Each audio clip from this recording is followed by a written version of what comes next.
আচ্ছা, আমরা অনেক সময় দোষারোপ করি আমাদের মা বাবার উপরে, যে হয়তো অমুক লোকটার মা বাবার মতো যদি আমার মা বাবা হতো কত ভালো হতো, আমি কত বড় লোকে করে জন্মগ্রহণ করতাম, যা চাইতাম তাই পেয়ে যেতাম, আমার মনে কোনো কষ্ট থাকতো না, আমি যেখানে খুশি সেখানে বেড়াতে যেতাম, ঘুরতে যেতাম, যা ইচ্ছে তাই খেতাম, আমার মা বাবা আমাকে কিনে দিত, আমার আবদার পূরণ করতো। এই মা বাবাটা ভালো নয়, এই মা বাবাটা বাজে, আমার স্বপ্ন পূরণ করতে পারে না, আমার চাহিদা মেটাতে পারছে না। কি এমনটা আপনাদের মনে হতে পারে? মনে হয়? যদি মনে হয় তাহলে বলবো আপনার এই ধারণা সম্পূর্ণ ভুল। আপনি যদি নেগেটিভ চিন্তাভাবনা ত্যাগ করে যদি তার মধ্যে পজিটিভ অ্যাটিটিউড আরোপ করেন, দেখবেন এটাই আপনার উল্টো হয়ে গেছে। অর্থাৎ একটা ইংরেজিতে কথা আছে,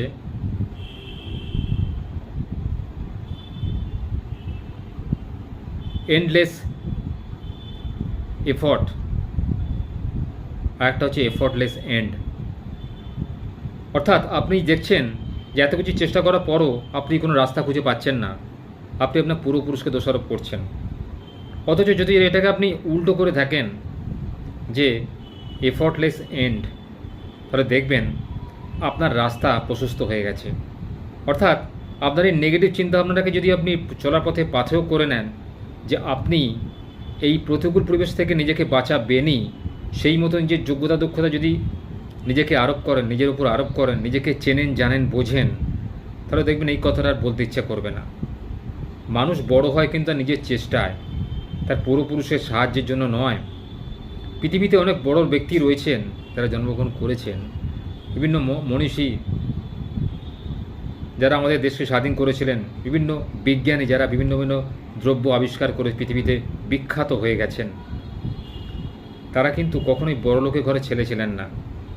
এমনকি আমাদের দেশের, ভারতবর্ষের রাষ্ট্রপতি, প্রাক্তন রাষ্ট্রপতি যিনি স্বর্গত হয়েছেন, ডক্টর এপিজে আব্দুল কালাম, তিনি তামিলনাড়ুর একটি খুব দরিদ্র পরিবারে জন্মগ্রহণ করেছিলেন। তিনি সকালে উঠে বাড়ি বাড়ি খবরের কাগজ দিতেন। তার মধ্যে পড়াশোনা করার অদম্য ইচ্ছা ছিল, বাসনা ছিল। তিনি অঙ্ক করতে খুব ভালোবাসতেন। সেই অঙ্কটাই তার জীবনে হয়ে উঠল একটা পেশা। তিনি ক্রমশ হয়ে উঠলেন মিসাইল ম্যান, তার নিজের যোগ্যতায় দক্ষতায়। তিনি খুব দরিদ্র ঘরের ছেলে ছিলেন। তাঁরা ছিলেন 6 ভাই বোন। সেই 6 ভাই বোনের মুখে তো অন্ন তুলে দেওয়ার জন্য তিনি সকালবেলা উঠে বাড়ি বাড়ি খবরের কাগজ দিতেন। সেখান থেকে তিনি আজকে আমাদের দেশের রাষ্ট্রপতি হয়েছিলেন এবং সম্ভবত তিনি মিসাইল ম্যান, ভারতের ইসরোর একজন চেয়ারম্যান ছিলেন। তাই নিজের যোগ্যতাকে অবহেলা করবেন না।